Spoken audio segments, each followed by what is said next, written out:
Hey gang, Kevin here, Life22, and it has been a hot minute since we've been in the studio. We've got a lot going on, just figured I'd give you an update. We're almost at the tail end of All Family August, transitioning from All Family August into September, which is back to school September. And we're coming up on that, and we'll do the podcast on Monday, which is Labor Day. I always screw the two up. So anyways, before I head off for work for the day, I wanted to touch base with you guys on some updates, and I know we're going to have some breaking news later this evening, most likely if my sources confirm. And with that said, it's just, most of you guys are like, why has Kevin not been on doing these podcasts so consistently? Every time he does one, it's comedy gold. We love them. We love them. We love them. Sorry to do a Trump moment on you, but, they're the greatest podcasts of all time. No, I'm just kidding. But we do, I do have something serious to talk to you guys about. I don't know if any of you saw my most recent podcast where I was kind of griping about property rights. And my heart goes out to the Wade family. My heart goes out to the Wade family, or the Green family. Wade was an auto detailer in his in his neighborhood for the last 5 years. During COVID, I remember being an alderman. I remember people like, what do we do for work? What should we do? We're being forced to stay home. We should work from home. Their employers are telling them to work from home. Anytime you work from home, according to our zoning law, like you should have an at-home business. It doesn't matter if you're a W-2 employee of somebody else, then that employer should be rezoning your house on your behalf to be an office. All those stay-at-home moms that were like, because crafting became a big thing, because you weren't allowed to leave your home, so there's a lot of people that bought Cricut machines. My wife had been doing Cricut machines for years, and it's just funny that, I have some commercial space that she can operate out of. Does she do some of it at home? I think she no longer does it. I think I briefly talked about this. Legally, according to our zoning code, she could be fined every day that she was making crafts at home, even if it was, because she went to sell one of them. I don't know why there's an excerpt for a yard sale then, if they're going to hold strict to these measures on business, on different businesses and stuff. Hey, if you're a business and you operate and you sell anything from your home, you have to be rezoned. If you're in, residential, you have to go in front of the zoning board. There's just a whole pile of things that just have to be done according to these zoning laws. And that's why I don't believe these zoning laws are constitutional. I've talked to a few lawyers. Well, the Supreme Court has ruled on them. Well, that's great. Except for the fact we have this Constitution that says, we are going to limit, these are all the powers that different people have. You can add a bunch of laws, but every so often we should reset them, because we really shouldn't have more than 50 laws across the country. And all of a sudden now we got 2 bazillion laws, and everyone's like, oh, but that's just the way things are. It's like, no. They even say in the Constitution, you should not be doing this. You should have very limited laws. We have to tweak this law. Okay, well, that's acceptable. Thou shalt not murder. Okay, we have all these murder laws, and we have to critique them. Well, is this murder? Is that murder? Is this negligence? And we kind of expand on the law to make it work. But we shouldn't be adding a bazillion laws. And all of a sudden it's because America was founded so that you could do whatever you wanted within reason. And that within reason is supposed to be the tiniest little portion. It's I can do whatever I want, but I can't murder somebody and infringe on their rights in that regard, right? And that's what it's supposed to be. It's supposed to be a gray area, and it's supposed to be a very tiny one. You're supposed to be able to do whatever the hell you want. You want to walk down the street? You want to walk down the street with no shoes on, and they have a law that says you have to walk down the street with shoes on? Where the hell in the Constitution does it say that you can't walk down the street without shoes on? Well, they gave that power to the state, and the state decided that people should be wearing shoes when they walk down the street. Who cares, man? Let them get ringworm. That's on them. I don't know. People are just nuts. This is nuts. This is, it's crazy. But now all of a sudden, you've got this board that just, told this family that they can't, they can barely make ends meet with both of them trying to work full time. He can't work after hours. The one thing he's good at is, he details cars for a living at his 9-to-5 job. What happens when that dries up? He's not allowed to do it at his home. They completely denied him. They said, they went back and forth on if they should give him restrictions. They talk about how, the people that show up give more weight than the people who don't. And then they hemmed and hawed the entire proceeding about, well, what about the people who didn't show up? Well, if they hold less weight, they almost don't exist. They exist because they filed a complaint. But if they don't show up, it's almost like we should take that as a negative against it. So it's almost like those people are in for it because they didn't show up. And then it's like, you have these rules that you say things like that. And you say, if you show up, that's going to, like, if one person shows up and 100 people don't, we're going to take that one person at a good 50% of the ruling. And it's like 30 people showed up. And everybody was in favor of them. There was one couple that I know and I respect, and they just, they said, if he could just not do it after 9 o'clock at night. They were like, other than that, everything's fine. And they were willing to make concessions, and they were willing to do this, and they were willing to do that. And it's like, yeah, but what about all the people who didn't show up? It's like, there's 4 more neighbors in the entire neighborhood who didn't show up. And I actually spoke to a bunch of them that are around the corner that actually also got letters, and they were like, oh, if we'd known, we would have done it too. Because, like, we appreciate him and all this other stuff. And it's like, okay. But, so now the government's gotten involved, which it shouldn't be. So now, all of a sudden, what happens when their rent payment or their mortgage payment or their tax payment doesn't get made because they can't cover their bills with how much they are currently working? You just took away, like, with this, they can do that, and they can buy their kids a Christmas gift. They can buy their kids birthday gifts. Without this, they can't do that, and they fall behind on their bills. So the government just stepped in and just told somebody that they can't work. So now he's got to go, like, leave his house at night to go work a night security job or something just so that his family doesn't end up homeless on the street. That is ridiculous. And he's a father like me, and we will do whatever we have to to help our family survive. But, like, in a situation like this, I hope that they take this right to the Supreme Court and sue the Christ out of the governmental entity that caused this. Like, to me, it's like so if those, like, if I go out in the morning and I stand in front of your car to prevent you from going to work and then you lose your job, like, I should be held responsible. Like, oh, well, you had the right to stand on the street. Like, and I get that right. And then we'll go down this rabbit hole where I'm trying not to sound like a hypocrite here because I have the right to stand in the street.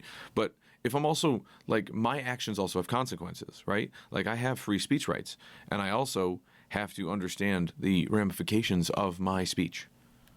And the issue with that is when you turn around and you say, hey, I'm going to impede your ability. Like, I have the right to stand in the street, which also caused you to lose your job at work. And now you can't make ends meet. And now you're out on the street homeless. And then eventually, like, you've been giving all of your food to your kids, but then the food runs out. And then your kids starve to death. As a parent, I'm coming after you. Like, that's my mentality, because you just starved my child to death.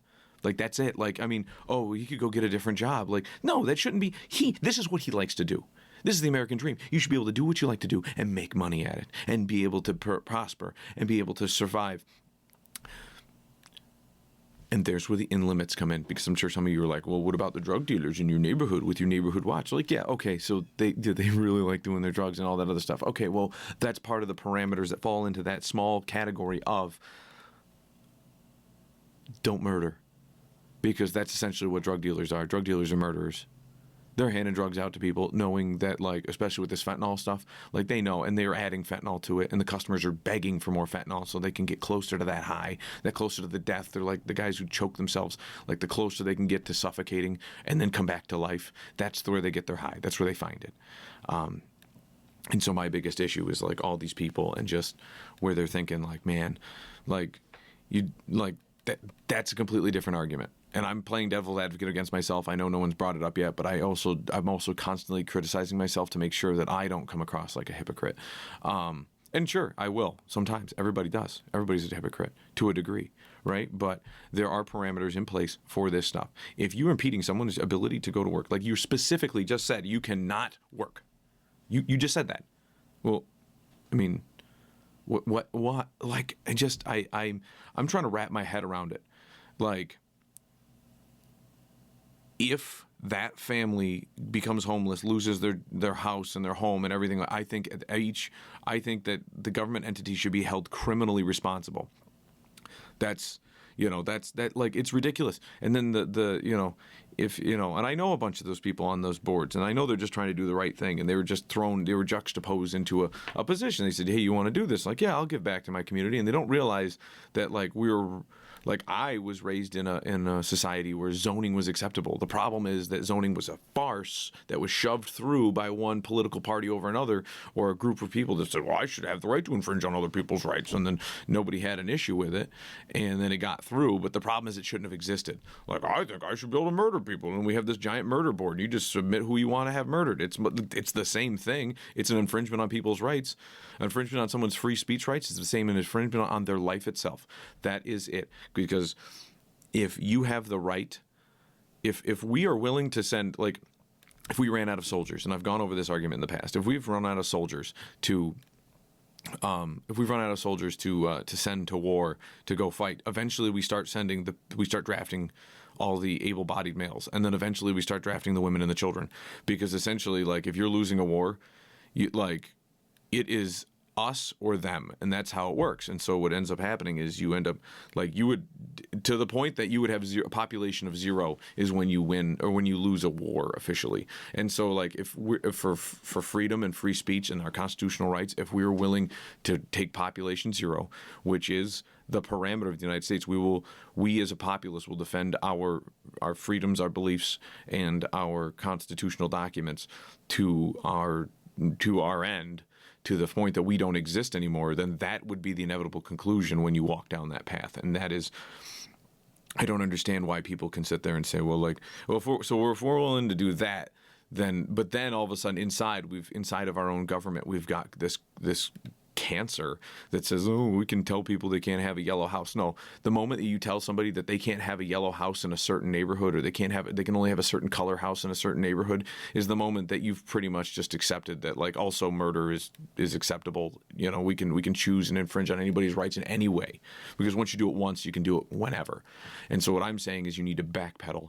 You need to realize that this entire system is flawed. You need to realize that it needs to be overturned, and it needs to be just abolished, and then we can go back to being a free America again. I say you take a small town like Olean, New York, and you try it, and you say, hey, let's get rid of zoning. What the hell, man? Why? Oh, hey, somebody wants to build a garage. Somebody wants to do this. Well, you can't have 2 garages on your property. Who gives a shit? It's my property. I can do what I want. My house could be all garage.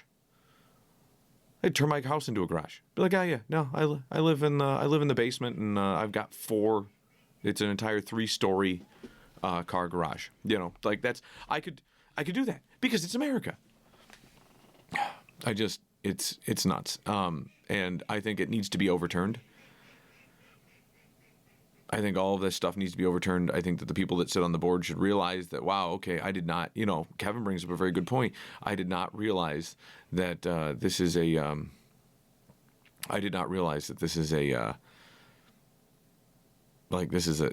grave injustice against humans and the Constitution and what we stand for as Americans. And, wow, I'm going to step down. I'm going to work with guys like Kevin to abolish this travesty in law and be able to, and I also don't want any part in being held criminally responsible when one of those kids starved to death.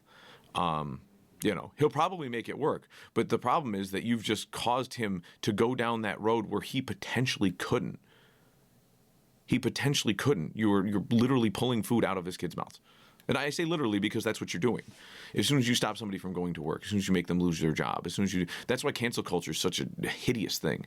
Oh, I'm going to cancel you because blah, blah, blah. Like, and to the lady down the street, like, part of going to the zoning board, did the neighbors complain to the person? You're supposed to complain to the person, and then you can go to code enforcement. And then when code enforcement has no remedy, then it gets to the zoning board. And like, I don't even think any of that shit should exist, except for the neighbor who has an issue goes to the person. The one person who caused all this didn't even go to the person.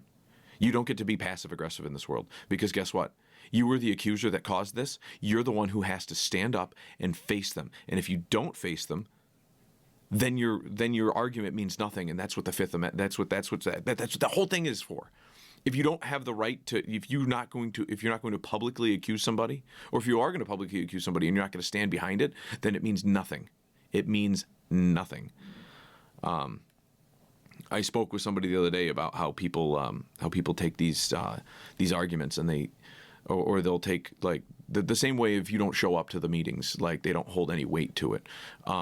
They also don't show, like, if people like write a letter, like, I think my Uncle Joe should get out of jail and blah blah blah. Like, okay, great.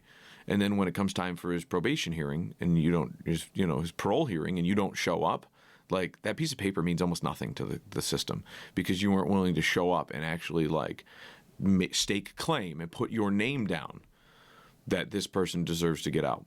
And one of the people I've been speaking to also talked about that happens all the time with, like, pedophiles trying to get their stuff dropped. And it's like, you have, oh, well, this person was joined our church and they're super nice, and it's like, but then when it comes time to it, that letter, they don't show up.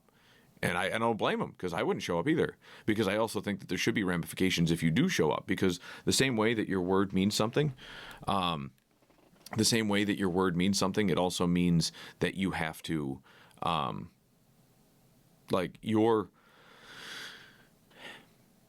if you showing up means more, then you also have to take on the responsibility of what that more means, if that makes sense. If you are taking on this reality that that you standing up means more to that holds more weight, you also have to handle the weight of that responsibility that you've just insisted on. So the insistence on the fact that you want to have